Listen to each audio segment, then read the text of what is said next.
Prime Minister Meloni. Can you on the Pope criticize people who, quote, manipulate religion for political or military gain. Do you think that he's talking about you, sir? It's very important that the Pope understands. Very, very important. It'd be nice not to say it. Iran killed 42,000 people that were totally unarmed. They were protesters. Iran cannot have a nuclear weapon. If they did, every country, including Italy, where he's stationed, every single country in the world would be in trouble. So we're doing very well with respect to that, having to do with the whole situation on Iran. The blockade is amazing. It's holding up very strong, very powerfully. And I think we're making a lot of progress in that. But the Pope has to understand Iran, very simple. Iran cannot have a nuclear weapon. The world would be in great danger. Would you meet with the Pope to even out your differences? Because Catholics are torn. I don't think it's necessary. Mr. President, you spoke with Prime Minister Modi just a couple of days ago. What was the conversation like?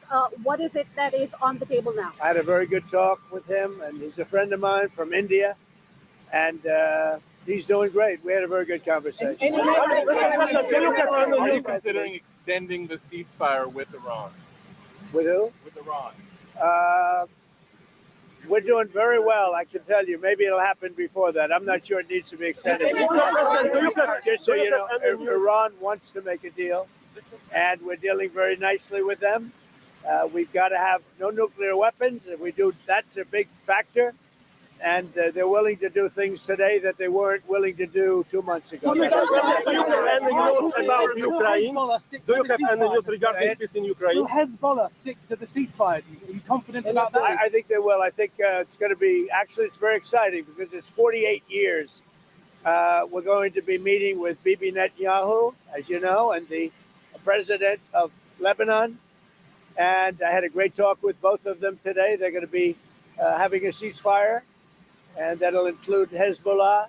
And I think it could be number 10 for me. Mr. President, do you have any news regarding peace in Ukraine? Do you have any news regarding peace in Ukraine? Ukraine is moving along. I wish they could get along, frankly. A lot of people are dying in Ukraine. We'll see what happens. There's things happening there. We're focused so much right now in Iran, seeing if we can get that completed. And I think we're going to be. And I think if you look, the stock market is good. The oil prices are coming down, and it's looking very good that we're going to make a deal with Iran. And it's going to be a good deal. It's going to be a deal with no nuclear weapons. When is the next in-person round of negotiations on the war in Iran? They're all important. I mean, it's not a question of around.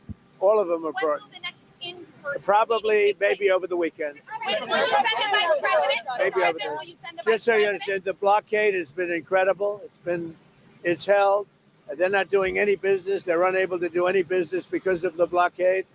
And so the combination of having no Navy, having no Air Force, having no anti-aircraft equipment, they have nothing. Everything is gone, including their leaders. Now they have a new set of leaders, and we find them very reasonable. And the President, a 20-year minimum to stop enriching uranium. Well, we haven't agreed to any. We haven't agreed to any. What we have is we have a statement, very powerful statement, that they will not have, beyond 20 years, that they will not have nuclear weapons. That's beyond. There's no 20-year limit.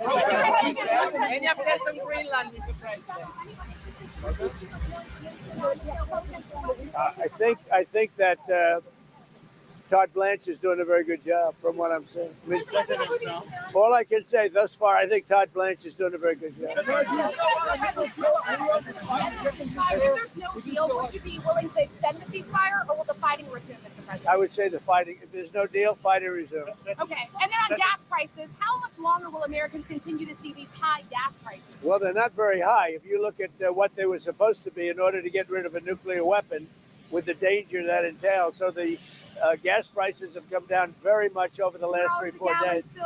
I know, and that's what ABC says. But the fact is that if you look at the stock market's up, everything's doing really well.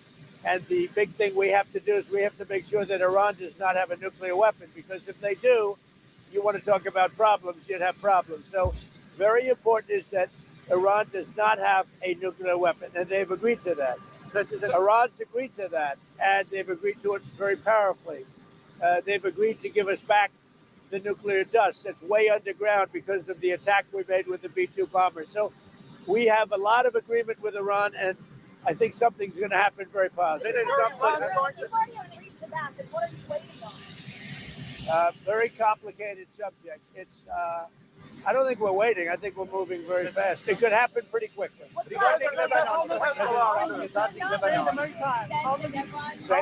How long you could sustain the blockade on the Strait of Hormuz? The what? How long you could keep the blockade on the Strait of Hormuz? We're doing very well with the blockade. It's very routine for us. The Navy is incredible. And I think the blockade is doing very well. It's no ship is even thinking about entering.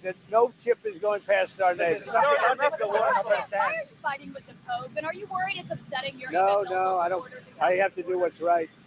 The Pope has to understand that. Very simple. I have nothing against the Pope. His brother's MAGA all the way. I like his brother, Louis. I'm not fighting with him. The Pope made a statement. He says Iran can have a nuclear weapon. I say Iran cannot have a nuclear weapon. And if the Pope looked at the 42,000 people that were killed over the last 2 or 3 months as a protester with no weapons, no nothing, I mean, you take a look at that. So I could disagree with the Pope. I have a right to disagree. I have a right to disagree with the Pope. What do you say to people who see that, who see your You criticism? can't have, look, nothing, I have no disagreement with the fact the Pope can say what he wants, and I want him to say what he wants, but I can disagree. I think that Iran cannot have a nuclear weapon. If they do, the whole world would be at jeopardy. The Middle East will be blown up and the whole world will be at jeopardy. We're very close to making a deal. That'll be a great thing. The Pope has to understand, Iran has killed more than 42,000 people over the last few months. Think of it, protesters without guns, without anything. They were totally unarmed protesters. The Pope has to understand that. This is the real world. It's a nasty world. But as far as the Pope and saying what he wants, he can do that. Now, I know the Pope's brother. He is a big MAGA person. He's got MAGA all over his house. His name is Louis. He's actually a great guy. And I'm sure the Pope is a great guy. I haven't met him. But I disagree with the Pope. If the Pope would allow Iran to have a nuclear weapon, you can't do that. No, not really. What? Lebanon. I would like to ask you regarding congratulations for the 10th vote. Yeah, it's very exciting. With Lebanon, it's very exciting. I think we're going to have a deal. We're going to have a meeting first time in 44 years. And Lebanon will be meeting with Israel, and they're probably going to do it at the White House. When do you think, President, when do you think they will? Over the next week or two. Over the next week, and do you think this agreement can reach? I do. I think they're going to. I think we will have an agreement between Lebanon, and they're going to take care of Hezbollah. But they're going to be working on Hezbollah right now. But we'll have an agreement between Israel, very importantly, and Lebanon. Will you support our Lebanese army as well? I would. Yeah. Iran's going to Hezbollah agree to the ceasefire? I mean, how do you even? They're all agreeing. It's a very nice little package for about a week, and we're not going to have lots of bombs dropping, and we're going to see if we can make peace between Lebanon and Israel. And this is around the Pope, President, because there was a group of bishops that did put out a statement saying the Pope isn't merely exercising his opinion, he's preaching the gospel. I mean, what do you say to people that view this? Well, as I an want him attack to on preach the Catholic Church? gospel. I'm all about the gospel, but I also know that you cannot let a certain country, which is a very mean-spirited country, have a nuclear weapon. If they did, they would use it, and I think they'd use it quickly, and they would kill many millions of people. So, the Pope could disagree with me on that, but certainly we're allowed to have that. I'm all about the gospel. I'm about it as much as anybody can be. But I can't allow, as President of the United States of America, I can't allow Iran to have a nuclear weapon. And here's the story. They won't have. They've already agreed not to have. That's good news. And I think the Pope will be very happy. The Federal Reserve should wait and see about this Iran war before lowering interest rates. Do you agree with that? No, I don't agree. I think we should have lower interest rates. President Trump will visit Lebanon. going to execute 4 more protesters, reportedly, including the first woman protester. What do you tell Iran? Well, tell that to the Pope. President Trump will. What did you say? Tell that to the Pope. You want to President patch Trump, things up you with have That Iran is going to. the Lebanese people love Is you that? so. Did you just hear that? Iran is going to execute 4 people, including a woman? President Trump, the Lebanese love you so much. Will you visit Lebanon? Do you extend the ceasefire? What makes you to extend that? I don't know if we're going to have to, but if we need to, I would do that. President Trump, Wait, that's important. The Sorry. airlines. What are you telling the airlines and the oil companies about the way you're going to open up the Strait So of if you Hormuz? look at the oil and if you look at the price we're paying, it's about half what people thought it would be if you did what I had to do. We had to take this journey to the Middle East in order to get rid of a nuclear weapon. There would have been, if we didn't hit it with the B-2 bombers, or if I didn't kill the Barack Hussein Obama deal, the nuclear deal, which was a disaster, we would have had nuclear weapons exploding in the Middle East and beyond. I believe I've been able to stop that. I think we have a very successful negotiation going on right now. And I think it'll be, if it happens, it'll be announced fairly soon. And that'll give us free oil, free Hormuz Strait. Everything will be nice. And I think your oil price will go down to lower than what it was before. And I think a lot of good things will happen. the Lebanese love you so much. Just for clarity, you're willing to extend the ceasefire if there is But we'll no see. deal? I don't know that we'll have to. President, the Lebanese, Ideally, but if I needed to, I the would. Lebanese Okay, that's people important. love On the you First so Lady. much. What do you say? The Lebanese people love you so much. What's your message for them? And you will visit Lebanon after? Yeah, this I will do that. At the right time, I would certainly go there. You know, Putin doesn't want to stop it. Apparently, he keeps bombing Ukraine. You think this war has the potential to go on for years more? Well, it should have never started. If I were president, the war in Ukraine never would have started with Russia. But it's going on. Hopefully, it'll get over soon. The First Lady came out last week and said she had no link to Jeffrey Epstein. Who did? The First Lady, Melania She Trump. had none Why did she come out and say that last week? because the fake news was saying she did, and she had none. And I think that's been proven. It bothered her that the fake news was being fake news, so she just wanted to clarify. Were you surprised? Who's taking care of Hezbollah? Do you think that they are destroying the deal that you are trying to make? We're going to see how it all works out, but they'll be working and coordinating. If you know Lebanon, right? So they'll be working with Hezbollah. If they fired Jay Powell, interested in acquiring Iranian oil? What? Are you still interested in acquiring Iranian oil after this? Well, we'll see. I mean, we have a very good relationship with Iran right now, as hard as it is to believe. President, And I think it's a combination of about 4 weeks of bombing and a very powerful blockade. The blockade is maybe more powerful than the bombing, if you want to know the truth. Are you going to make the Arab countries pay a portion of all of the costs? I think they'll make that. I think they're going to make that contribution. I think the Arab countries, because we've done a lot, I think they'd make a contribution toward the cost. Yeah. President Trump, regarding Lebanon, is a different deal than Iran, right? about United Airlines, American Airlines, possibly President Trump, Not been involved. President Trump, the deal of Lebanon is different than Iran. Iranian assets without any condition if you make a deal? We're going to see what happens, but I think we're very close to making a deal with Iran. You'll be the first to know, but I think we have a chance. And if that happens, oil goes way down, prices go way down, inflation goes way down, and you're going to have, much more importantly than even that, you won't have nuclear holocaust. Thank you. What's happening now? Mr. President, Mr. President.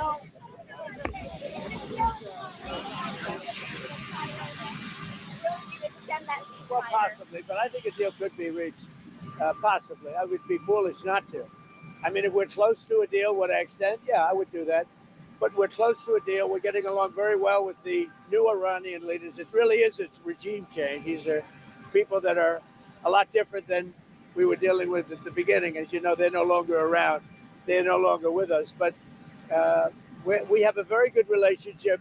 And I think there's a very good chance we're going to make a deal. Also, Israel and Lebanon, I think there's a good chance that they'll make a good deal. So, Mr. President, when are they coming here In reaction to the White House? Russia's overnight attack on Kiev, they killed no, 20 more I think Ukrainians. it's terrible. Mr. President, are you going to send any cabinet member to China before your visit? Well, I have a great relationship, as you know, with President Xi, and I look forward to being there.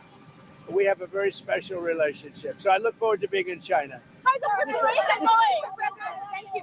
Mr. President, you impose sanctions on Rwanda because they keep violating the Washington Yeah, Accord. I do. But President Kagame just said he don't care about sanctions, and he said he will not withdraw from Congo. His troops will continue in Congo.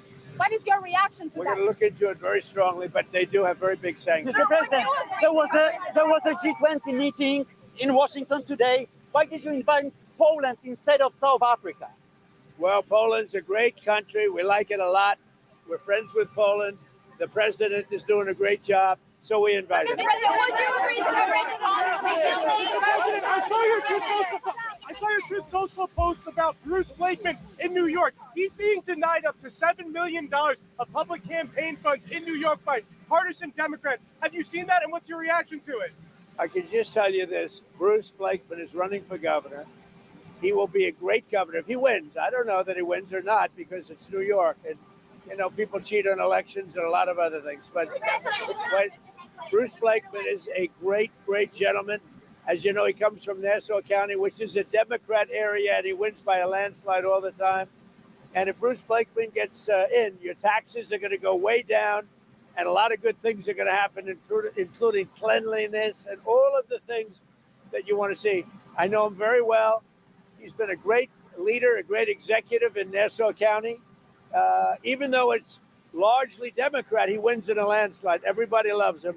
He's a very talented guy, very great politician, and I think he probably has a chance. If Bruce Blakeman gets in, your taxes are going way down, and you know what else is going down? Crime. President Trump, there are these 10 missing scientists with access to classified stuff, nuclear material, aerospace. They've all gone missing or turned up dead in the last couple months. Based on what you've been briefed, what do you think is happening here? And do you think that this is connected or totally random? Well, I hope it's random, but we're going to know in the next week and a half. I just left a meeting on that subject. So pretty serious stuff, but we're going to be hopefully, I don't know, coincidence, if you whatever you want to call it. But some of them were very important people, and we're going to look at it over the next short term. It's impossible that some foreign adversary is in the United States scooping these people up.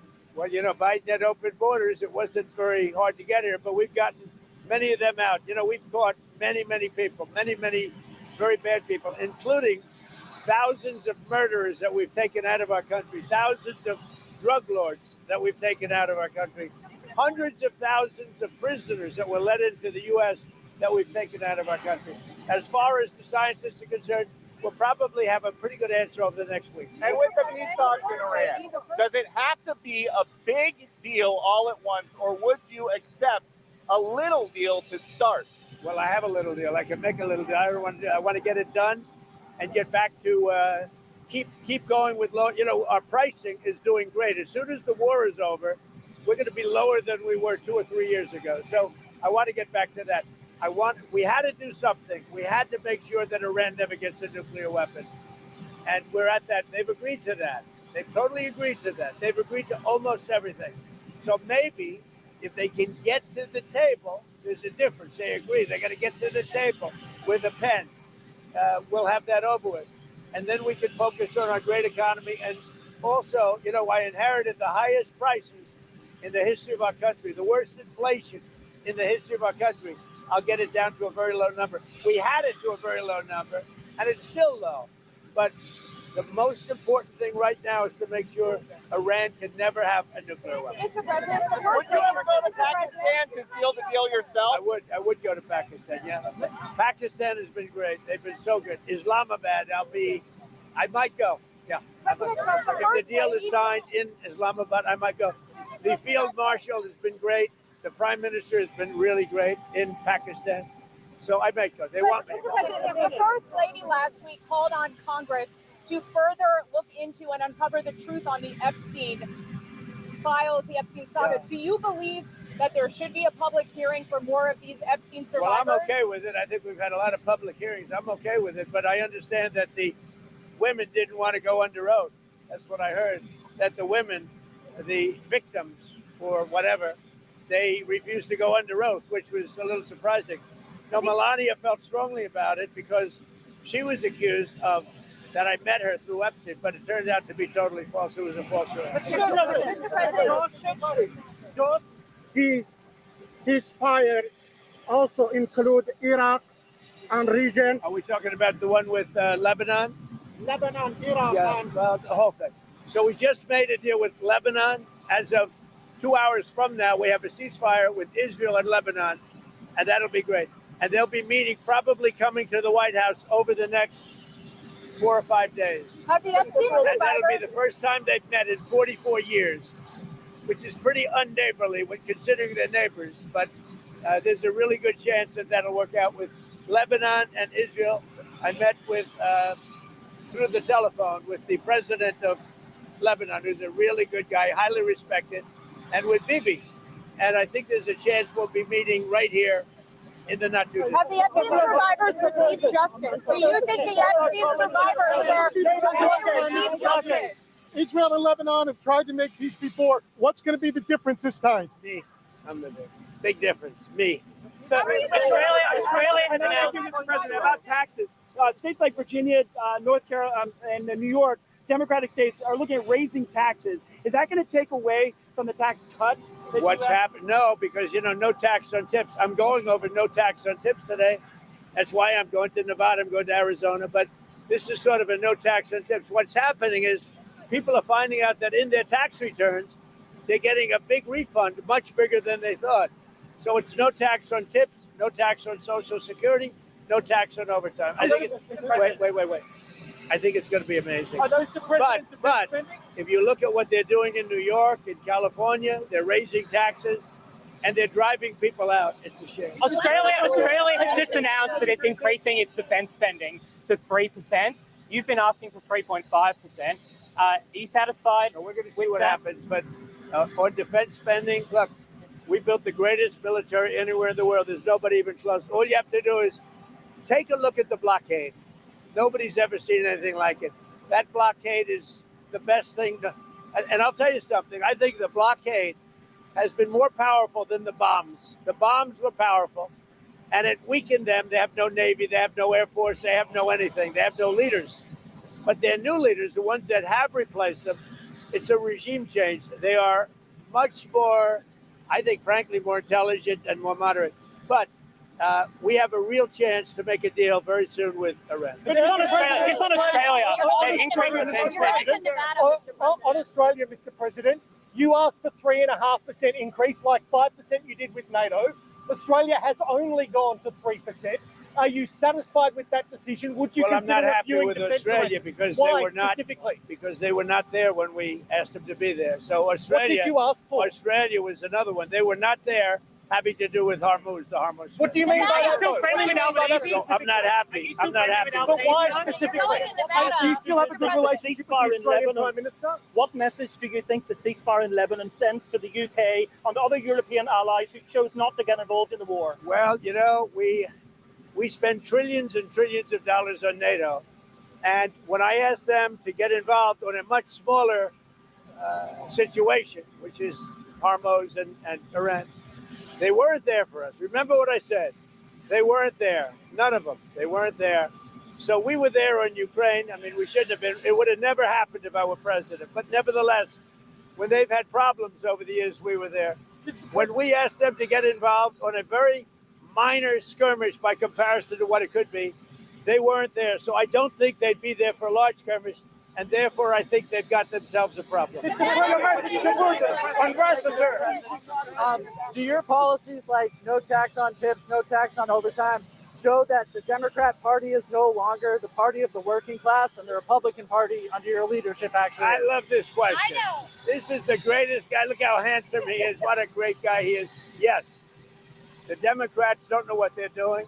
They want to tax everybody out of business. They want men playing in women's sports. They don't want voter ID. They don't know what they're doing.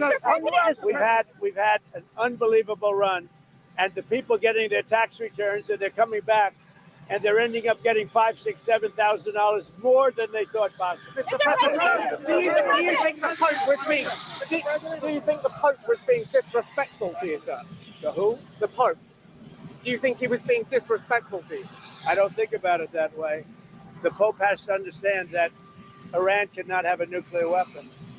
And the Pope has to understand that you can't let a country kill 42,000 protesters, totally unarmed protesters. You can't do that. So the Pope, I know his brother. His brother's MAGA all the way. You know that. Louis is a great guy. But the Pope has to understand you're not allowed to kill 42,000 protesters who are totally unarmed. And you cannot let Iran have a nuclear weapon, or the entire world could be gone. And, when the Pope realizes that, I think we'll have a different understanding. Does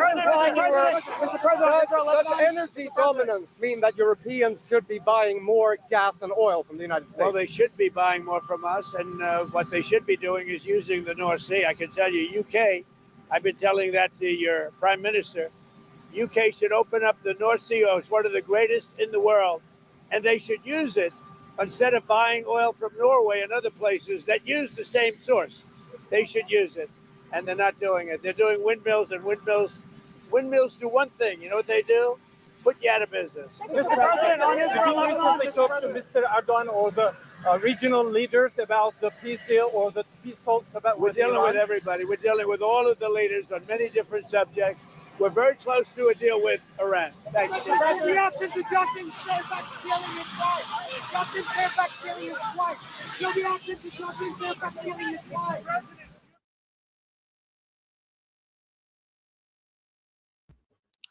What's up, my friends? How you doing? I thought that gaggle with President Trump going to the Arizona TPUSA event, I thought that was pretty significant because basically he is exposing the press, complimenting the press that asks a real question, and also is very much at the end there. I don't know if you noticed, but there was somebody holding an iPhone, and in that iPhone, we could see the president being interviewed on that iPhone. And I believe that that's no accident, that is to alert us to the similar thing happening with the Artemis II, showing the astronauts, and the astronauts were not in the frame of the actual camera. So I think that's pointing us to that. So happy Friday night. I wanted to come to you tonight because I can't come on live tomorrow night. So I wanted to come on tonight, and I might not be back Sunday either, but probably back Monday. So I wanted to come tonight. I wanted to do a little bit of President Trump. And I also wanted to show you what he posted just in the past hour on Truth Social. Two different videos that President Trump posted that have to do with Iran. Mike Sorelli is a retired Navy SEAL officer. All right, Mike, you just heard Chuck say that there could be a little bit of a problem between the guys doing the negotiating and the Army back home. There could be some throats slit when they get back from Pakistan. The Army could cheat on the deal. I mean, it's a little haywire. How do you see it? Pure mayhem. And if anyone from the IRGC is stabbed, they're not going to get any tears from myself or a lot of Americans. But this is complete turmoil. Hey, Jesse, this is what I'll say. How can you not be proud of our president and to be an American right now? I mean, even this cabinet, Scott Bessent was waging economic fury, Pete, epic fury, Rubio, verbal fury. I mean, this has been fifth generation warfare, Trump style. The world is watching. But what's even more impressive is Trump has dismantled the financial institutions and systems that have propped up Iran for 47 years, to include other belligerents. And the EGU, the European Globalist Union, formerly known as the EU, and even Lloyd's of London are watching the very system that they've profited off of for the last decades be destroyed. This is a great thing. And yes, there will be some back and forth on this deal and getting Iran to totally agree to the non-negotiable terms. Yeah, I mean, it's a full spectrum takedown of this regime, the proxies, and the banking system that propped it up. The blockade, it's pretty effective to leave it on during the negotiation because we don't have to rush. They're the ones losing billions of dollars every week, and they have a gun to their head. I don't see how they don't sign where we tell them to sign. And this was right. This was not a negotiation. This was a disciplinary meeting, or even worse, a sentencing. After 47 years of belligerent behavior, it's on Tehran to prove through verification, not Washington to trust them. There is no such thing as Iranian goodwill or trust. That's what we refer to as a purple squirrel. It doesn't exist. So verification is going to be the key word here. And I wouldn't stop the blockade even after they sign. Put a time clock, put pressure on them to transfer that uranium back over to us, ensure that they're following all the conditional terms of this agreement, and hold them to account. That's a brilliant idea. Make it conditions-based. You can maybe let every other Iranian tanker through until you get every single ounce of uranium. I would absolutely do the same thing. When you hear the bluster, I look online and it looks like this thing's coming to an end, and then you see these Iranian accounts pop up, and it's translated from Farsi, and they're like, "We just sunk your battleship," and the strait's still closed, and the president's lying through his teeth. How do you comprehend that? It's lunacy. I don't know what reality they're living in. This is this fanatical theology. They live in their own world, and they're not in touch with reality. It's tough talk, or what we call saber rattling, and that's all it is. They're trying to save face, but they know they've lost. And the Chinese, the president's going to be flying to Beijing in a couple weeks after wrapping up this brief excursion. As you said, a pretty beautiful demonstration of American military prowess and technology. What kind of clout do you think he's going to descend off the steps of Air Force One with? Oh, China is isolated right now. They've lost Venezuela. They've lost Iran. They've lost all oil on the black market. Now they're going to have to pay market price. China is hurting. They need their energy, their oil production back. Because they can't produce, they can't manufacture. So China is not in a great negotiating leverage standpoint either. Trump has changed the global chessboard, and America, and even though the world can't recognize it, is going to be stronger from this. And I think the Middle East, we're going to see an Abraham's Accord 2.0, and I think we may see a stable, peaceful, economically prosperous Middle East in the next 5 to 10 years. Yeah, if he brings peace to the Middle East, he still won't get the Nobel Peace Prize. They're never going to give it to him, especially after this war. You can kiss that goodbye. He deserves it, but you can kiss it goodbye. You think Cuba's next? I think Cuba is again in a box by themselves. And Jesse, to your point, the left is never going to get over their moral superiority. Even if I dislike somebody, I'm going to give them credit for the things they're good at. And Trump has been more effective than any president in our lifetime on the global stage. This is pure strategic execution, and the left will never give him the credit he deserves. America is going to be stronger for this, and they can't even realize it. Well said. I mean, I don't like Gutfeld, but I laugh at his jokes when they're funny. Have a great weekend. Thank you for your service.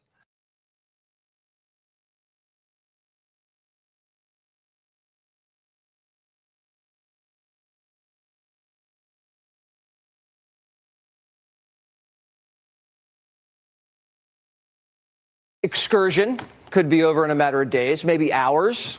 Our boys have been quick. The strait secured and the regime's teetering. The president says Iran's agreed to his terms. No nukes, hand over the uranium, and knock off the terrorism. Their military's been blown to smithereens, and they can't rearm. That's about as close to an unconditional surrender as you can get, if these are the terms they agreed to. But Democrats say it wasn't worth it. There was really no definition of success that really would have made this a worthwhile endeavor at the cost in lives and treasure for the American people and people throughout the region. Here we are, the president celebrating the reopening of the Strait of Hormuz, which, as we've just said, was open before this war started, but without the huge costs that we've incurred in the meantime. U.S. senators are supposed to look out for the national interest. But Van Halen sounds like he's auditioning to be Tehran's top model. Next thing you know, he's going to go have margs with the gay Ayatollah. Cha-ching. Operation Epic Fury only lasted 38 days. It was so quick, Democrats blinked and they missed it. It just is a complete sort of bizarre world that we're living in, that go to war to I don't know. The logic of this, I think, doesn't really strike many people. It's not about what we got. It's about what Iran lost. Their Ayatollah, military, economy, straight, nuke program, hopefully, proxies, and Arab allies. It's not signed, sealed, and delivered yet, but it looks like that's where things are going. And that's historic. But Obama officials say Trump tapped out because he was spent. You have, I think, among certain military analysts, a concern about our deterrence vis-a-vis Russia and China, given the fact that they know our munitions are low. It's another reason, by the way, that there was an interest in wrapping up the war, is because we were running out of some of these systems, including missile defense systems. America can run out of many things, but we are never running out of ammo, ever. We didn't run out of missiles. We ran out of targets. Somehow the media thinks the regime is going to rise from the ashes.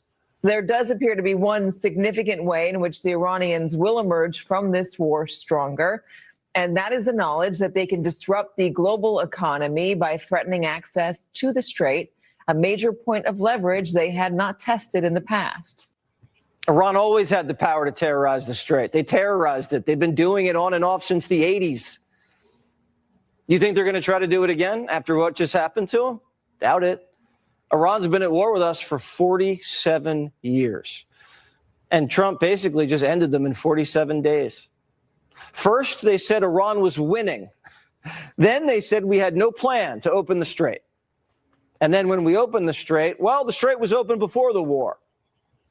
Do you think the president will get credit for solving a problem he created? I mean, it's like you wake up in the morning, you take a hammer, you smash your face, you look horrible. And then you get great treatment. And in 3 weeks, oh, you look good again. What was that all about? Maybe the media isn't used to America winning wars, so they don't know how to cover a victory. But they knew the objectives, and Trump's hitting them. He told you the market would bounce back. It did. He told you it would take 6 weeks. It did. The president's not asking for a Nobel Peace Prize. Well, actually, he is. And after the war, he's probably never going to get one. He's asking you just face the facts.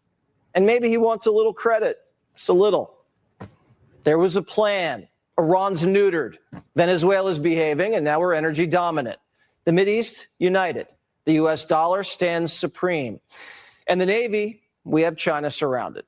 And the president's flying to Beijing in just a few weeks after beating them to the dark side of the moon. Even Stevie Wonder can see it.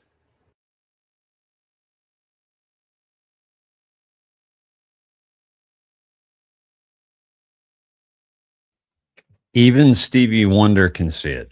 And here's the thing that I'm seeing happen, folks, is we're seeing first of all, that was about an hour, about half an hour ago, that post just there. And I just want to show you some of the things that President Trump has been doing and the significance of this. And then I'm going to take you to Hegseth. Now, Hegseth did a fake Bible quote with Pulp Fiction earlier today, but I'm going to show you something else that he did.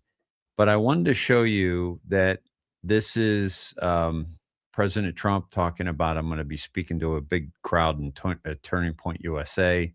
He's already done that.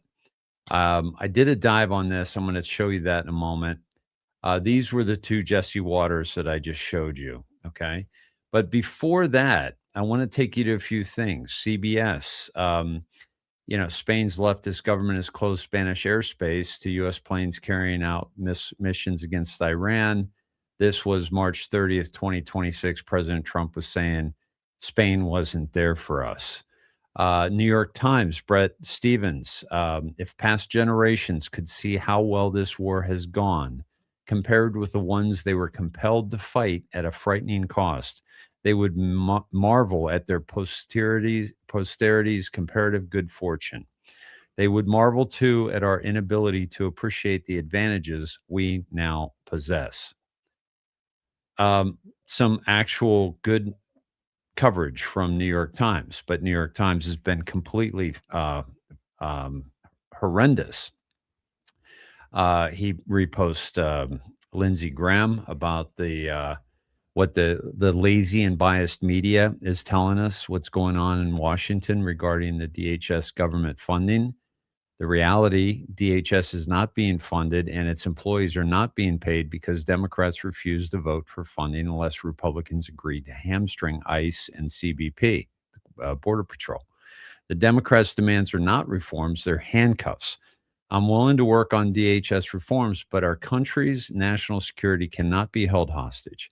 I have no intention of giving in to hostage-taking and unreasonable demands that impede federal agents' ability to do their jobs and in some cases put their lives at risk. Now, this is Lindsey Graham bashing the media. President Trump bashing the media. President Trump showing the bashed New York Times actually coming out and giving him props.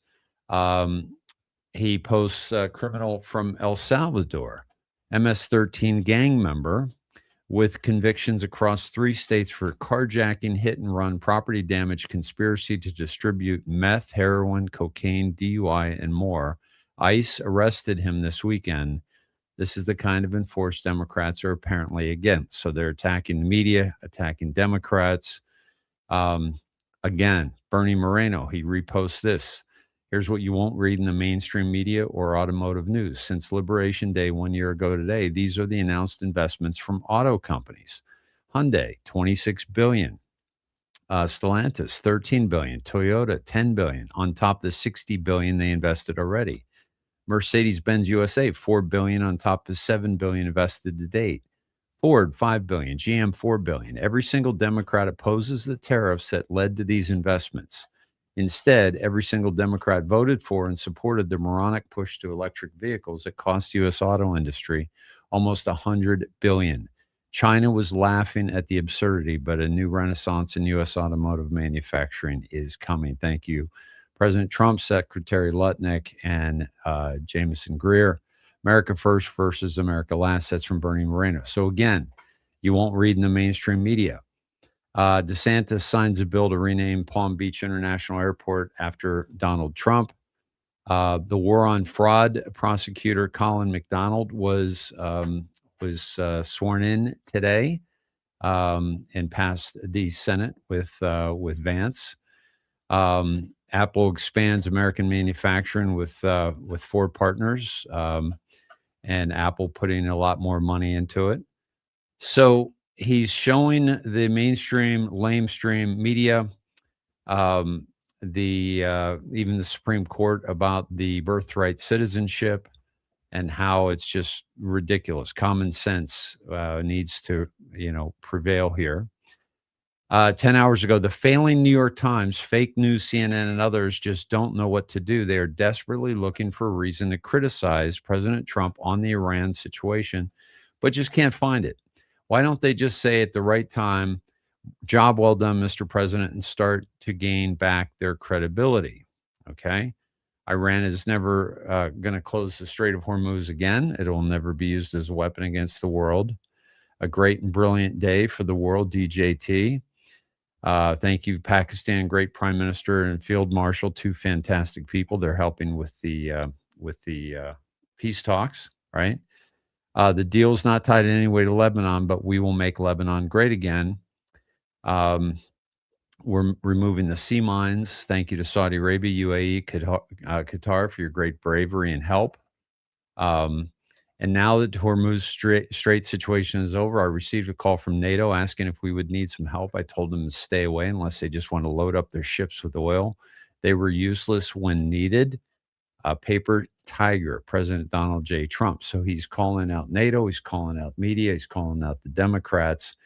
And and I want to show you a dive. Excuse me. And it's ready for business, right? And he's been crushing it today. The hottest country in the world right now. It was dead, laughed at all over the world under Sleepy Joe, but not anymore. Nobody's laughing. Trump is crushing Tucker Carlson. CNN data guru reveals Trump has ruined his old friend. May have been a historic day for Lebanon. Good things are happening.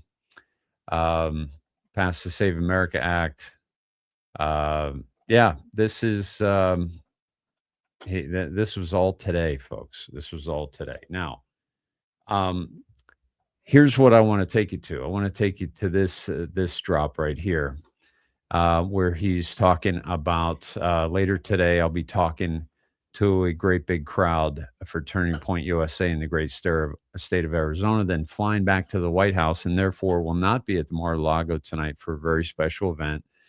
13th Congressional District Doc Ronnie Jackson, and respected Admiral and Congressman. He's a fighter and winner and total endorsement for reelection. He's one of my all-time favorites. Now, a lot of capital letters here. So I went into the letter count, and we got 222 on capital letter count here. And so I'm going to take us to 222. Now, especially when we have, like numbers like 222, most of the time it's significant. Q, is this relevant? This is an anon, November 23rd, 2017, asking Q. At In-Q-Tel, Painter's work focused on identifying, research, and evaluating new startup technology firms that were believed to offer tremendous value to the CIA, the National Geospatial Intelligence Agency, and the Defense Intelligence Agency.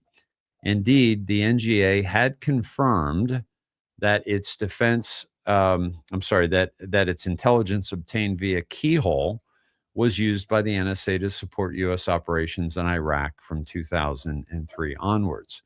A former U.S. Army Special Operations Intelligence officer, Painter's new job at Google as of July 2005 was federal manager of what Keyhole was to become, Google Earth Enterprise. By 2007, Painter had become Google's federal chief technologist. TK refers to talent, Keyhole codenames for imagery from reconnaissance aircraft and spy satellites. Now, Q made no response to this other than posted this information. Now, President Trump took us to this today. I'm also going to find the timestamp, but the significance of this is how much he's been alluding to through his comms, going back into the Q drops, the CIA, okay? And obviously Operation Mockingbird, and also the mainstream media, right? So that's all CIA. So this is CIA's being exposed, CIA's being exposed. And then with this grand jury investigation in Florida right now, who's the name that keeps popping up but John Brennan, former CIA director, okay? And those indictments will be coming, Brennan, Hillary, and most likely Obama, with the grand jury investigation in Florida. But the indictments will come after the case is being built. So I do not believe it's accident that President Trump took us to this CIA talking about Painter. I do want to take you to a little bit more about that. Rob Painter, full name, Robert Bob Painter, is a well-known figure associated with In-Q-Tel, commonly stylized as In-Q-Tel, which is the venture capital arm of the U.S. Intelligence Committee, primarily linked to the CIA. He served as director of technology assessment, evaluated over 1,000 business plans annually, selected promising companies for deeper review and potential investment. Co-letter contributed to key investment, most notably Keyhole, which became Google Earth. Now, just like, Facebook was LifeLock. That was an In-Q-Tel DARPA project called LifeLock, where they, tricked people into going online with a social media platform that was completely free, and that they would spy on us and get all of our content, all of our pictures, all of our thoughts, all our communications. And that Keyhole LifeLock ended the day that Facebook started. Okay. The same thing with Keyhole and Google Earth. This is why President Trump and Q have led us to Eric Schmidt, the CEO of Google, and his connections, and also Robert Painter, right? And so Painter joined Google as part of the deal and worked in Google Federal, a dedicated division for government intelligence defense clients, helping expand Google's enterprise solutions into military and intelligence sectors. He's also held positions at Raytheon, Razor's Edge Ventures, I2Pure, a biotech company, work on molecular iodine-based products, mentor, investor advisor at Ohio University's Voynich School. Okay. He's a U.S. Army and Army National Guard veteran. And yes, so why is President Trump and Q taking us to this particular drop? I also want to take us to 439 just to see if there was an additional message with the timestamp. So let me pull that up for you. You can hear Jasper working on his bone back there. All right, here we go. 439. Okay, got to do that. There we go. Okay, Q posts missing letter I or the markers. What rocket fired today? I, message sent. Okay. Did SpaceX fire a rocket today? But this is going back to when they tried to assassinate President Trump. That was Obama doing that. That was also the CIA. So this is bringing us back to the CIA. The I, Q post missing letter I are in the markers. So we'll have to keep an eye out for that, literally and figuratively. So let me take you to some news outside of this. This is a Nigerian Imam, I should say. And listen to what he says. He's basically telling us that wata sanarwa ko in ce wani wasu bidiyoyi da nake gani a social media up for waɗansu suke 1 million naira for anybody who will cut the head off a pastor for insulting the Prophet Muhammad. And he is basically saying we've increased that money from 1 million to 2 million. So this is what is going on in Nigeria.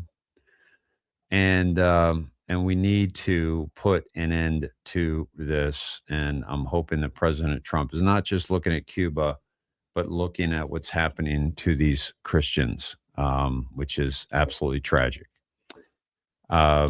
Absolutely tragic. And it must stop. Gavin Newsom, again, this is where we're, if we're looking for missing C, we'll take it out of the CIA and we get California, because California is blown up right now with the fraud that is being exposed across Gavin Newsom's purview. His PAC used $1.5 million to buy 67,000 copies of his own book. Total book sales were around 97,400. His PAC's purchase accounts for about 2/3 of all sold copies.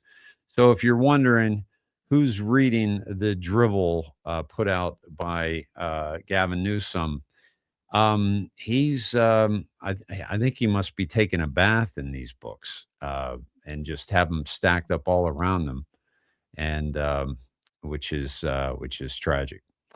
That so much of his money is just being stolen for his own benefit, just like his wife's salary, just like the fraud that's happening in California. Now he's pretending like he's a part of this solution. Tanner Horner, this is awful, awful news, my friends. This is the girl that I showed you last week, I think, and this was the man who abducted this little girl, and He pleaded guilty to murdering 7-year-old Athena Strand, seen on camera reacting to a woman telling him that a 7-year-old kid had been kidnapped. During the trial today, jurors broke down in tears after audio footage was played of Horner killing Athena after he told her to take off her shirt and said she was really pretty. Athena repeatedly asked for her mother.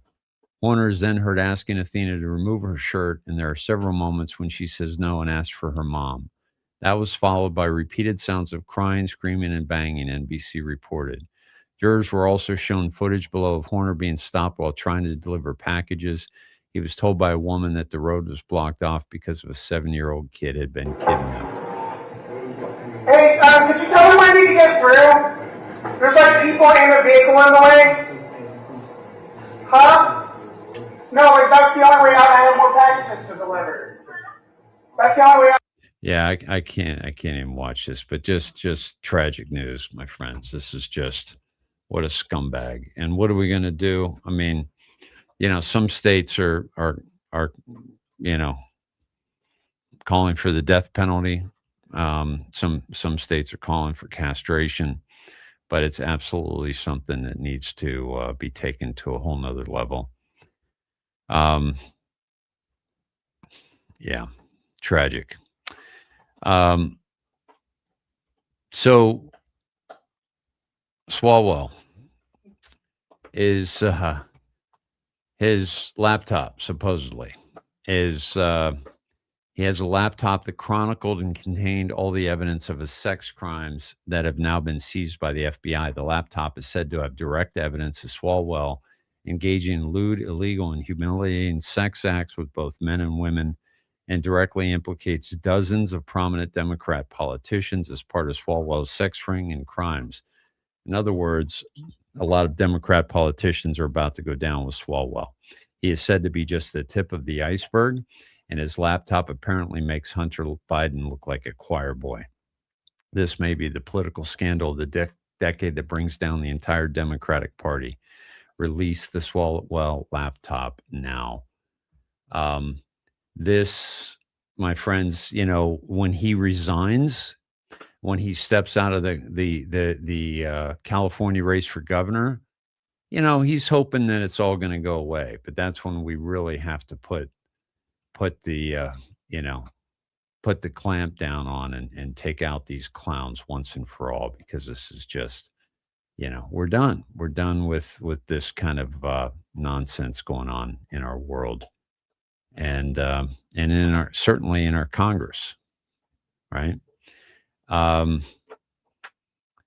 Let's see. This is something that James Woods is bringing to light. Here is illegal alien crimes that he is posting, and I'm going to follow them. And they are posting roundups. So this is 4/12/26, illegal alien crimes roundup. It's been 3 weeks since the last roundup. 25 of the cases that have come to light, I will post links to them in replies. Tulsa County, Oklahoma, man on detainer arrested for the murder of his wife. Durham County, man on detainer arrested for fatal shooting. Lee County, Florida, illegal alien arrested for fatal hammer attack. Orange County, Florida, illegal alien arrested for murder of his wife.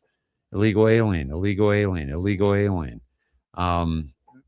Tennessee, Virginia, Texas, Missouri, California, Texas, intoxicated manslaughter.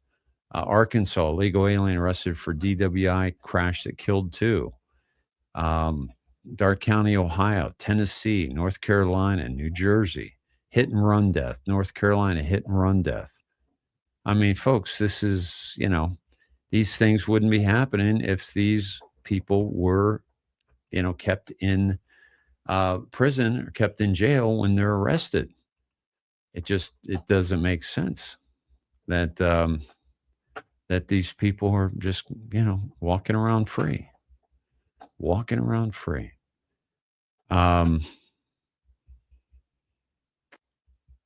Let's see. Yeah, this is more on the Artemis. Here, I'll play this for you. This is just some more nonsense that they're trying to peddle here. NASA's out here telling the world their Artemis II hero astronauts just casually smashed back through the atmosphere at 25,000 miles per hour, breezed through the deadly Van Allen radiation belts like it was a Sunday drive, and splashed down safely in the Pacific. Sure, but what if the whole thing was shot in a studio? What if the capsule was just a rusted prop dropped from a plane? What if the astronauts are nothing more than actors forgetting their lines on cue? Buckle up, because the glitches are piling up and the internet caught every hilarious second. And speaking of that so-called capsule, NASA seriously wants you to believe this beat-up rusty tin can with party balloons glued to the side just hit 25,000 miles per hour, survived 3,000-degree re-entry plasma, and gently plopped into the ocean without boiling the water around it. No massive steam cloud, no glowing wreckage, just a soggy metal box bobbing around like it came back from a fishing trip. Brilliant. They call the rust re-entry burn marks. We call it a cheap Hollywood prop that's been through one too many takes. And those balloons? Official NASA story, flotation devices. Our story. They needed them to float after the plane dropped it. Because obviously real space capsules require pool toys. But it doesn't stop there. Take Christina Cook stepping up for the post-mission victory speech. She freezes. Blank stare, mouth open. The classic earpiece just died moment. You can practically hear the director yelling, "Cut!" in the background. She literally forgot her lines about the incredible views from space. These are supposed to be the best trained humans on Earth, yet they need a script and a hidden earpiece just to describe their own lived experience? Come on. Even Tom Cruise doesn't look this lost on a press junket. Necessarily just Earth, it was all the blackness around it. Earth was just this lifeboat hanging undisturbingly in the universe.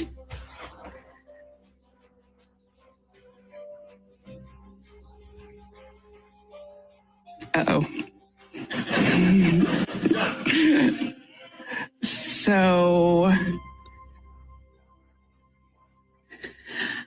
And while we're on the subject of live performances, picture this.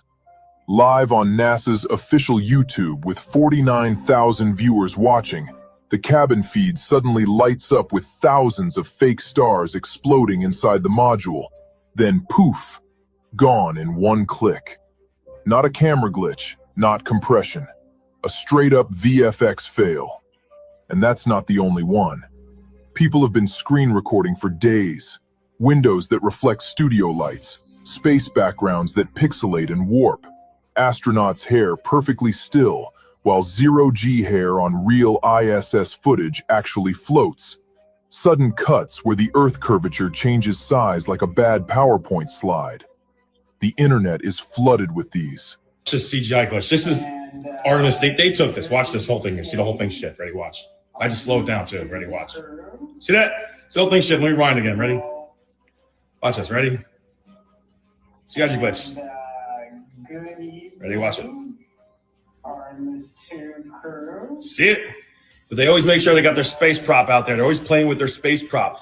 These four are a bunch of lying piece of shits, okay? They're all Freemasons, okay? You saw the CGI glitch? Okay, we've been ripping this apart all day long. You want to watch it again? Ready? Watch, here we go. Oh, there it goes again. See it? Zoom in. Slow it down. The Matrix is straight up glitching out. Of course, NASA's official excuse for all this is compression artifacts and camera quirks. Translation: please stop noticing, peasants. Meanwhile, every sci-fi movie from the 70s had better effects than this masterpiece. But here's the thing. This isn't just one bad mission. It's the same tired playbook since Apollo 11. Van Allen belts that supposedly cook electronics in humans, yet every capsule sails through like it's nothing. No independent footage. Ever. Every live feed has a 20-second delay so they can fix the glitches. Actors, props, green screens, and billions of your tax dollars. Why? Because admitting we can't go to the moon or beyond low Earth orbit would collapse the entire trillion-dollar space industrial complex. Control the sky, control the narrative, control the funding. So next time NASA drops another historic splashdown, ask yourself, was that a re-entry or just a really expensive parachute test from 45,000 feet? The stars don't lie, but NASA sure does. Drop your own glitches in the comments. Share this before they memory hole it. And remember, in the age of AI and 8K cameras, their fake space looks worse than ever. This is the real final frontier, exposing the script. NASA. So, my friends, this is, and Patty asks, so why would President Trump go along with this? That's a great question, Patty. Here's the thing. We are witnessing the exposure of the fake news media. I believe this is a part of it. I believe there's a reason why Artemis launched on April Fool's Day. I believe there's a reason why Artemis is called the same name as the Artemis Project in that movie with Scarlett Johansson, where she is recruited to be a part of a fake space program called Artemis. I believe that, and I'm going to take you to Pete Hegseth right now, and what he said about the fake news media. And this, by the way, I think was the same conversation that he had with where he gave the wrong Bible verse so that people would look at it. Choosing wisely. A note to the press, to the press corps, to the American media. As I just can't help but notice the endless stream of garbage, the relentlessly negative coverage, you cannot resist peddling. Despite the historic and important success of this effort and the success of our troops. Sometimes it's hard to figure out what side some of you are actually on. It's incredibly unpatriotic.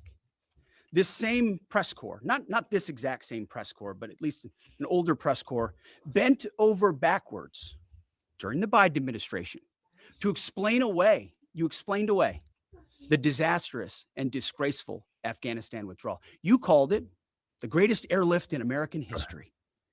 It's almost like you're cheering only for one side. This past Sunday, I was sitting in church with my family, and our minister preached from the book of Mark, the 3rd chapter. And in the passage, Jesus entered a synagogue and healed a man with a withered hand. The Pharisees came to watch. And as the scripture reads, they came to see whether Jesus, would heal him, or he would heal him on the Sabbath, so that they might accuse him. You see, the Pharisees, the so-called and self-appointed elites of their time, they were there to witness, to write everything down, to report. But their hearts were hardened. Even though they witnessed a literal miracle, it didn't matter. They were only there to explain away the goodness in pursuit of their agenda. As the passage ends, the Pharisees went out and immediately held counsel against him, how to destroy him. I sat there in church and I thought, our press are just like these Pharisees. Not all of you,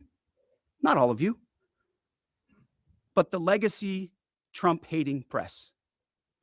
Your politically motivated animus for President Trump nearly completely blinds you from the brilliance of our American warriors. The Pharisees scrutinized every good act in order to find a violation, only looking for the negative. The hardened hearts of our press are calibrated only to impugn.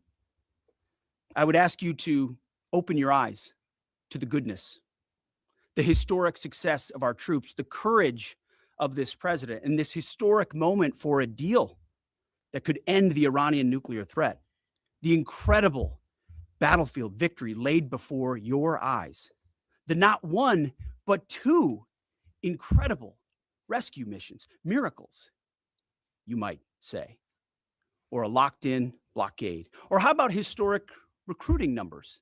Yesterday, we announced that the Air Force and the Space Force met new higher goals in FY26, 5 months in advance of the end of the fiscal year, five months ahead of time. The Marine Corps and the Army will soon do the same. 2-3 years ago, we couldn't meet lower recruiting numbers, not even close. Where are the reports on that? Where's the coverage of the new spirit in the country, the new spirit in the ranks, the surge of Americans wanting to join the greatest military in the world? Nothing from the fake news. We sense a pattern. You see, on the battlefield, these are demonstrations of uniquely American capabilities, strength and resolve. It's all around you each and every day. But in the press, you only seek the negative, earning each and every day the fake news label. But Earning each and every day the fake news label. He goes on, and he's basically completely exposing the fake news media. Lindsey Graham did it. President Trump reposted Lindsey Graham. President Trump talked about the CIA or the fake news media and posted about the New York Times and took us to Drop 222, which is the In-Q-Tel, which is the finance arm of the CIA. So this is all, imitation game, Michael. That's a good one. I think that was the Code movie, like Breaking the Code. Is that accurate? So, by the way, I did share that post on Artemis in my timeline on X, so you can see it on X, or you can see it on Snedheads. Okay. Let's see. I want to see. Bring you back to. The White House posted this today, which is interesting. And I'm going to take you, I want to show you that. And then I'm going to take you to the drop corresponding with this. And this is the White House saying, let him cook.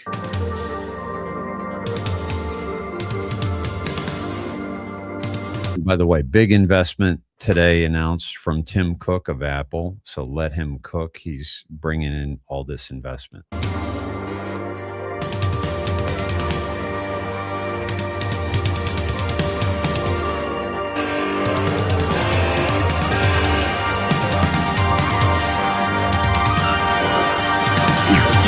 So, of course, this song is Dire Straits, Money for Nothing, and Chicks for Free. And I need to stop it so that I don't get a mark on it, but I'm going to take you to drop 4. You are watching a master at work.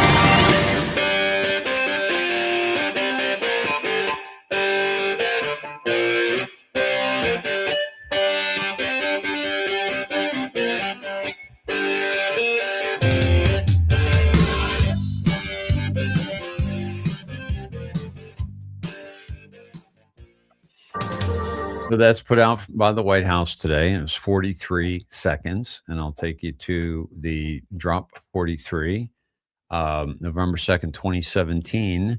These crumbs are not meant to scare anyone, but merely inform. Resistance will be dealt with swiftly.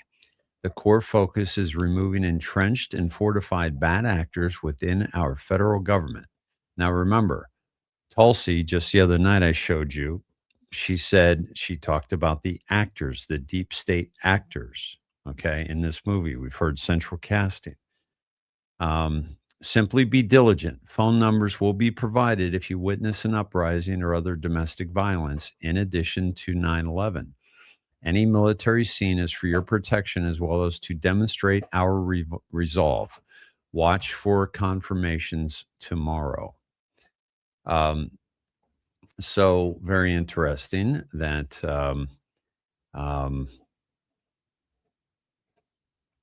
and I also think, by the way, that what we're seeing with the NASA situation is going to directly tie in with President Trump's release of the U.S. UFO files. Trump reveals very interesting findings in top secret government UFO files and says they'll be released very soon. Here we go.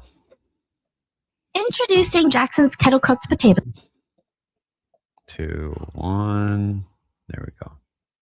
Directed the Secretary of War. How good is Pete Hegseth doing, by the way?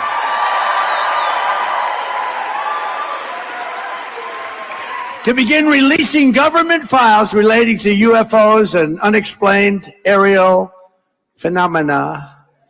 And I figured this was a good crowd because I know you people, you're really into that. I don't know if I am, but so I'm pleased to report today. I thought I'd save it for this crowd because you're a little bit out there, you know, a little bit. That this process is well underway, and we found many very interesting documents, I must say. And the first releases will begin very, very soon. So you can go out and see if that phenomena is correct. You'll figure it out. Let me know. Cool. Hold on. What's going on with my, there we go. So, yeah, he's going to release that. So I've got to think that these might be related to what they're showing us with this whole Artemis 2 situation.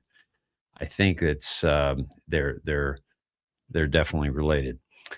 Sheila K 477 wanted me to know that she attended Promethean Pack boot camp, and she told the group she found out about Promethean by Dave Sned of the IndoctriNATION.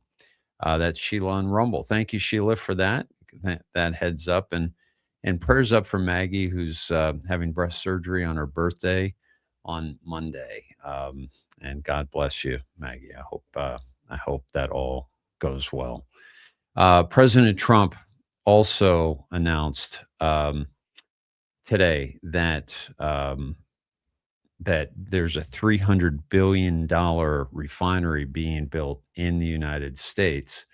And what's very interesting about that is that we also have quite a bit of these refineries that are burning down or been blown up just in the last 45 days. Andrew Bridgen posts, just a coincidence or planned and coordinated? What do you think? And this is the Viva Energy refinery in Australia, 15 April. India, 14 April. Pemex, Mexico, April 9th. Bilal in India, April 7th. Russia, April 4th. Mumbai, India, Russia. Valero, Port Arthur, Texas. Lyondell, Basel, Bayport, Texas. Petromax Refinery, March 5th in Texas. Esmeraldas Refinery in Ecuador, March 1st. So, yeah, what's happening here, my friends? Very interesting that this is happening the way it is.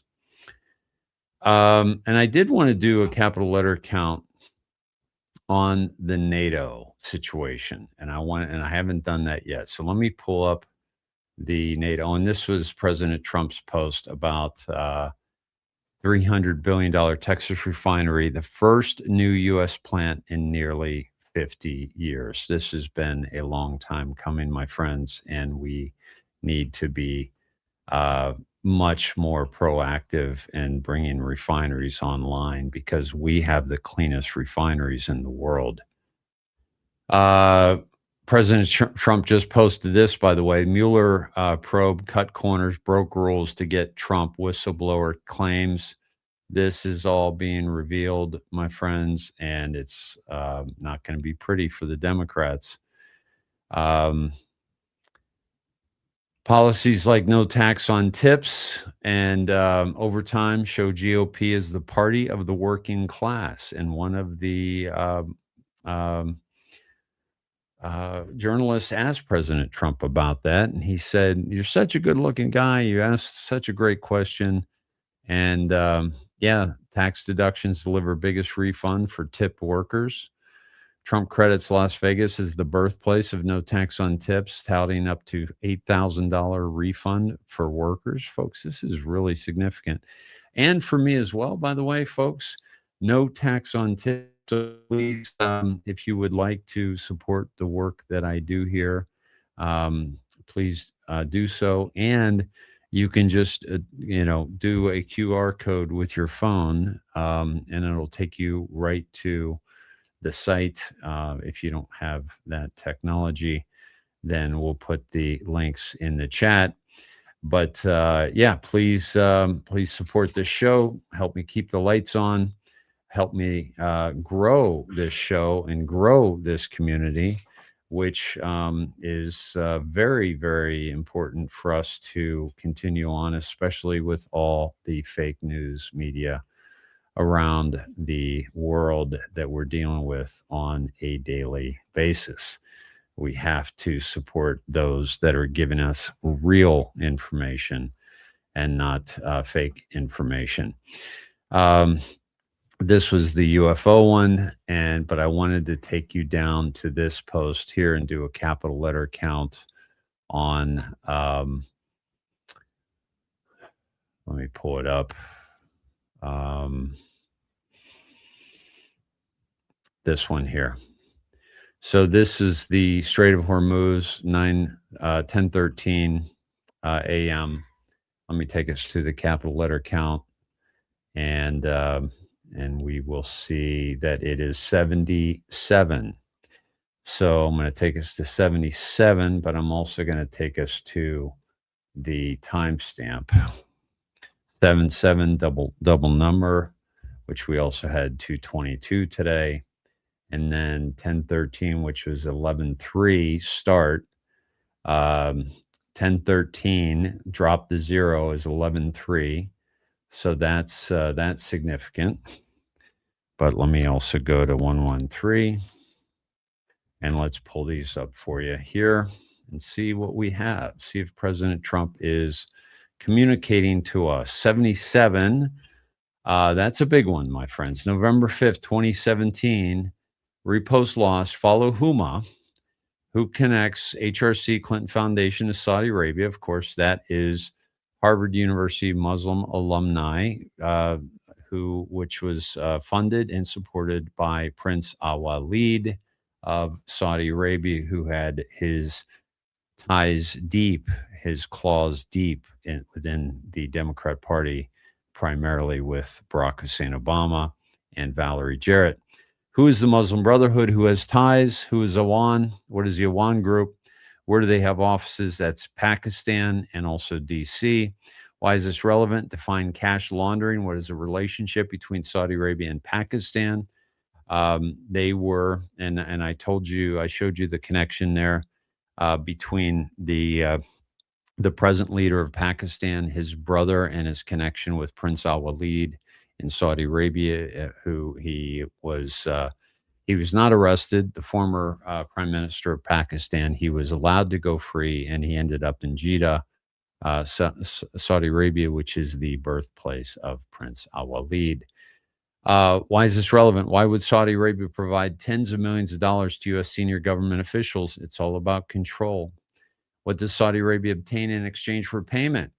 Why is access important? They get benefits. What happened when HRC lost the election? How much money was provided to the Clinton Foundation by Saudi Arabia during 15 and 16? The minimum was $150 million. HRC loss of access, power, control. Does repayment of funds to Saudi Arabia occur? If so, how? Why did Barack Obama send billions of cash to Iran? This is when it was taken care of. Why wasn't Congress notified? Why was this classified under state secrets? Who has access to state secrets? Where did the planes carrying the cash depart from and land? Q is telling us that they know about this. They know everything. How many planes carried the cash? Why is this relevant? What does this have to do with North Korea? Uranium, money. What does this have to do with Saudi Arabia Clinton Foundation cash donations? This was the Uranium One deal. What does this have to do with ISIS? What does this have to do with slush funds? This was to create World War III and lock us down in Hillary Clinton's term, first or second term. Why is Saudi Arabia so vitally important? Follow the money. Who has the money? What is happening in Saudi Arabia today? Why is this relevant? This was the purge back in October, November 2017. Who is Abdullah bin Abdulaziz? What offense transpired directly thereafter? How was POTUS greeted compared to other former presidents? So this was the red carpet. They treated him like a king. What is the meaning of this tradition? What coincident? The sword dance. What was the last tweet sent out by POTUS? Why is this relevant? Was that an instruction of some kind? To who? Why is this relevant? Where was POTUS when the tweet was sent? Why is that relevant? What attack took place in Saudi Arabia as operations were undertaken? Flying objects. What U.S. operators are currently in Saudi Arabia? We have the National Guard there. Why is this relevant? Questions provide answers. Alice in Wonderland. Very significant as to what's going on right now. 1/13, November 5th, 2017. This was the actual timestamp. Social media platforms, top 10 shareholders of Facebook, top 10 shareholders of Twitter. One of them was Prince Al-Walid, which this post was about. Absolutely significant. Top 10 shareholders of Reddit. Why is Saudi Arabia relevant? MSM controlling stakes in NBC, MSNBC, ABC, CBS, CNN. Okay. Investors in Fox News. Why is this relevant? What is Operation Mockingbird? What did I tell you? I knew this was a significant dive because I'm watching what Trump is doing. It was all about mainstream media with Hegseth, with Lindsey Graham, with Trump, with Caroline Leavitt. They're pointing us to the CIA with Painter, with Eric Schmidt, with Keyhole. What is Operation Mockingbird? Active. Who's Anderson Cooper? What is Anderson Cooper's background? He's CIA. Why is this relevant? Snow White, Godfather 3. What about the Pope? Pope Leo? Are you going to get together with Pope? Right? Speed. We are moving, and it has to be done carefully in order for us to survive this whole thing, right? So, yeah. Oh, yeah. So sorry, brother. I did not do the link on Snedheads tonight. That's one I forgot. My apologies. I will make that happen now. But folks, if you need to see, and I didn't even pin the show. I need to pin the show as well. So let me do that. Pull up the live. Let me see if I can do this now. Here we go. They don't make it easy. Here we go. Highlights. Let's see if this one pops up. Nope, that's last night's. Let me see if I can pull this up quickly. Yeah, that's why I got to pin it. Thank you, Edward, for that heads up, my friend, because I need to have that on Snedhead. So I'm pinning it to the profile, so it's the top of at Dave Snedeker on X, and then I'm going to let me show you what I do. If you're posting an embed, if you're posting an X feed on Snedheads and you're on your desktop, please do this. Go to embed post. And then you'll see this kind of scroll down like that. Just scroll back up, copy this, and then go to Snedheads and post it in, and you'll see that it comes up just like you would right here. Okay. And there it is. So Edward, here's your link that you're doing right here. Okay. Thank you for doing that. And I'll do that. I'll share this. I'll do the embed code. I'll do this. I'll highlight that. And I'm doing the same thing basically, but I'm just showing you how to do it again. And then I'll put it back in. Let me see. Put it back into Snedheads right here under Edward. I can then just go ahead and edit here and then replace that. And it always says Twitter when you do it, twitter.com, not x.com. And then you can see right there, if I refresh this, you'll see Edward Quinn's will be, where'd it go?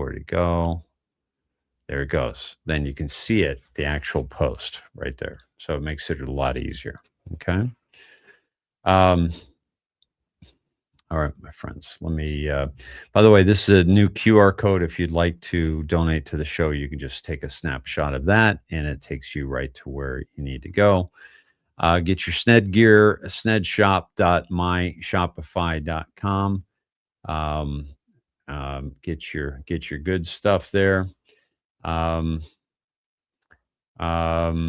Big Dave, did Dave mention anything about Erica Kirk, Biggs, and President Trump today? I asked because I'm in Phoenix and I was curious. Just that he was speaking at the Turning Point USA event. And Joe Biggs was exonerated for his role in J6, which is pretty fantastic. And I think he's going to get a lot of money that is owed him. Thank you, Dina. Don't forget to hit the thumbs up. Yes, thank you, Edward. Appreciate you for the heads up on that. Let's see. Yeah, let's grow the show, Sneds. Thank you. Let's see that. Okay. Let's see. And I want to make sure I get over to this here. All right.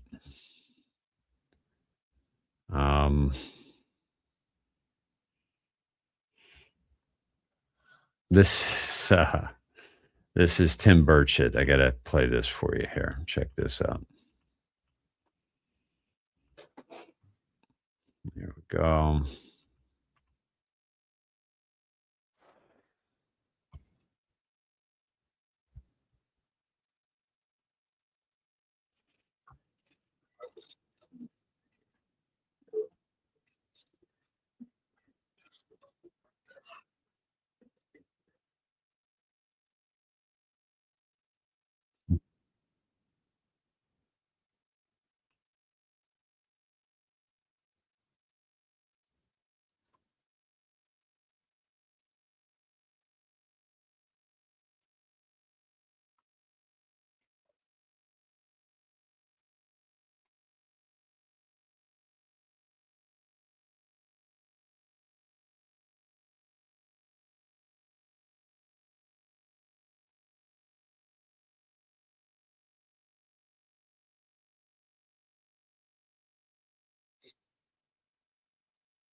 There you go. No sound on Burchett. That's unfortunate. He said that all that NASA is shot in a Hollywood studio. So yeah, how about that? So sorry you didn't get any sound on that. I don't know what's going on. Why that was no sound on Tim Burchett. Let me see if I could pull that up again and see if that'll post. Here we go. Hey everybody, Tim Burchett, late night. Just getting out, see the crowd. Hey everybody. Voted down the rule on FISA, which is the secret courts. We tried to negotiate a 6-week, which I was a little leery of. And then the dadgum bill comes out and it's a 3-year bill. So Anyway, it didn't go. So we, as they say, voted down the rule. And there's little Lauren Boebert. Hey, Lauren. Hi, Say hey, Bertie. everybody. And then there's Hi. You get a random And then, traffic stop. and then Oh, it's Birchett. anyway, Birchett. it's late. Birchett's Hey, the guys. home turf of It's life. Birchett. Yeah. Everybody say hey. NASA. Hey, man, you know, they film all that stuff in a Hollywood studio. We really didn't go to the moon. Anyway, folks, I'm tired. So we'll be back next week figuring it out. Thank y'all for sitting here. Thank you all for sending me here, is what Burchett always says. Yeah, so FISA, that's happening. Hey, everybody, Tim Burchett. And, Late night. And we got to, the FISA is the key.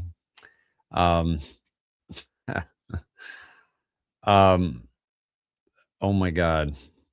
This is good. Listen to Keir Starmer talk about the bold mission to reopen the Strait of Hormuz after Trump announced that it was already open. Here we go. This is good. Holy shit. Thank you very much, Emmanuel. We just had a very productive meeting, bringing together 49 countries around a very simple message and proposition that the world needs the Strait of Hormuz fully open, because that is how we keep prices down for our people and stop the global economic damage. So we've all agreed, there was real unity in the meeting that we've just had. We want to see a return to talks and a lasting agreement, including the reopening of the strait. We welcome the announcement that was made during our meeting, but we need to make sure that that is both lasting and a workable proposal.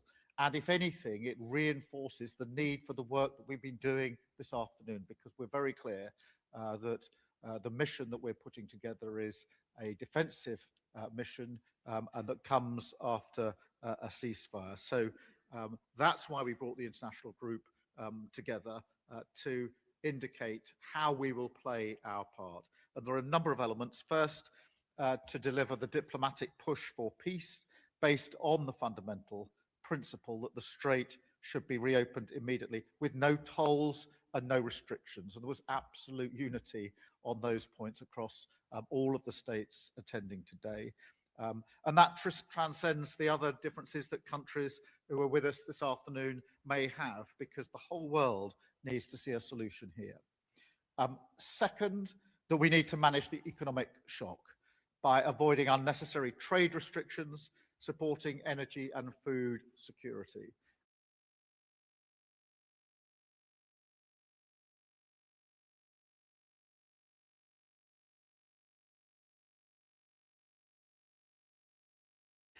This guy is such a clown. He had nothing to do with this. And what a joke that this whole thing is. What an absolute freaking joke.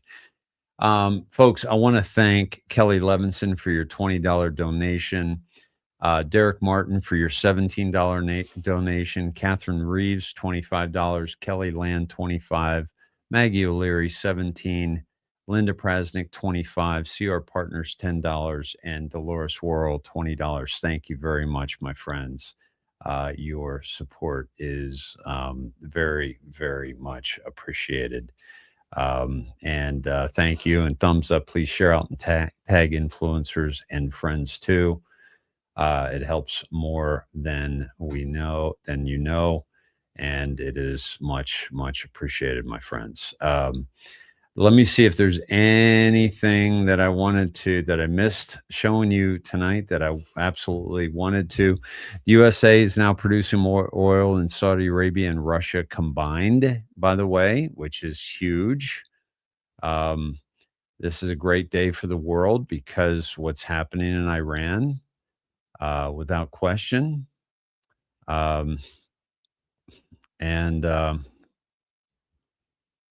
Let me see.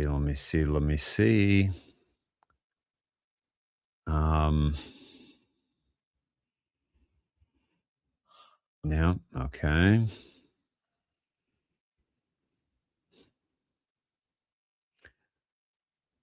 Okay.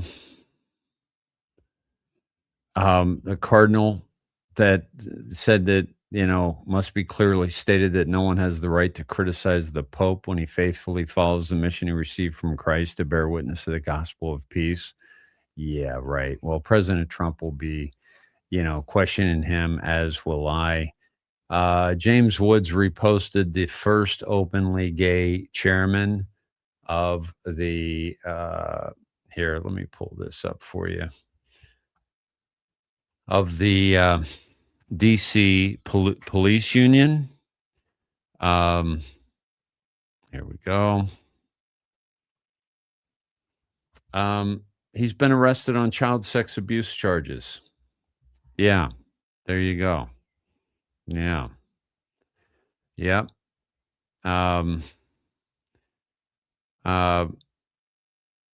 This is, unbelievable. Somali fraud, Indian fraud. We're going to see that coming up, without question. Without question. Katie Couric talks about cancer. Let's have a little listen in, see what she has to say. What the fuck is going on? I had coffee with an oncology fellow about 2 months ago, and she said, I had a very rough day. I just had to tell a 21-year-old college student with no family history that he had stage 4 colorectal cancer. And I'm hearing more and more about people in their early 40s, 30s, even 20s being diagnosed with this disease at an advanced stage, often metastatic colorectal cancer. I can't even tell you guys how crushing it is. And of course, I'm excited about trying to figure out why this is happening. Epidemiological studies are so hard to conduct, but there is something going on in our environment. It's not just obesity or a sedentary lifestyle. It's a confluence of things that include ultra-processed food, maybe microplastic, forever chemicals, overprescription of antibiotics. I don't know what is happening, but something is going on. And there are 17 cancers are increasing among people under 50. So what the fuck is going on? I don't know, Katie. Maybe Operation Mockingbird, that you were very much a part of, that was gaslighting us to the poisons that we had in our world and our surroundings for a very, very long time. That might have something to do with it, Katie. The fact that all your sponsors are poisoning us, that might have had something to do with it. Edward asked about thoughts on the Tina Peters situation. She is, it takes 42 days before they can change a sentencing. So she will be released, is my understanding, but it takes 42 days for that to go down. And then she'll finally be released. And she's already, carried time served. But there has not been an official decision that has been made to my support. Texas Gal, how do we donate to support Dave's work? You can hit the QR code in the upper left-hand corner, or you can certainly go to Zelle, which is, by the way, you don't need an app for that. That can just be your banking app, and you can say transfer or send money, and you go through the Zelle. And I'm davesnet@gmail.com.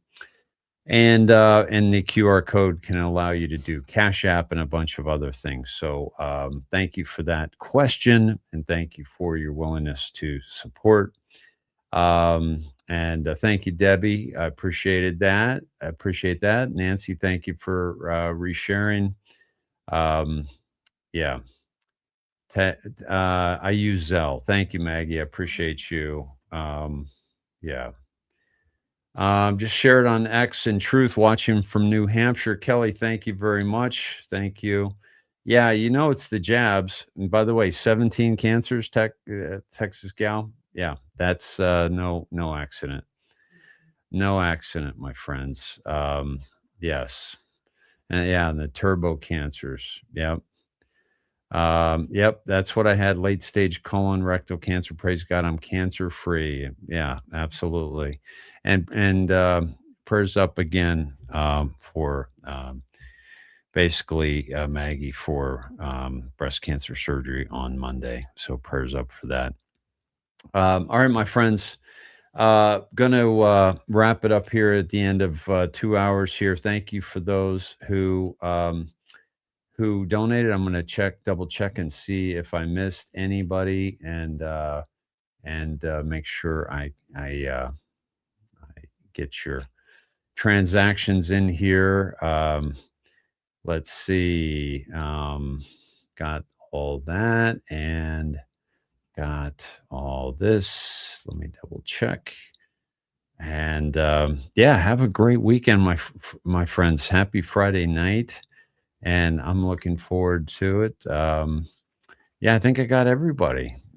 D Whirl, I think I caught you on the last one. If not, I'm catching you now. Thank you very much for your $20 donation, and thank you everyone who pitched in tonight. And for those who are watching not live, please take the opportunity to support this work. So I'm still here the next time you come back. Okay. Much love, everyone. I'll probably see you Monday night. So please enjoy your weekend. Keep your head on a swivel. Be well. And thank you all for being here. Much love. Bye-bye. And that's my friend Tricia saying goodbye from behind me. There you go. Who we might have on Monday. All right. See, well, there we go. Oh, we just see the Sneds hat right there. Just see the Sneds hat. All right. Love you, everybody. Good night.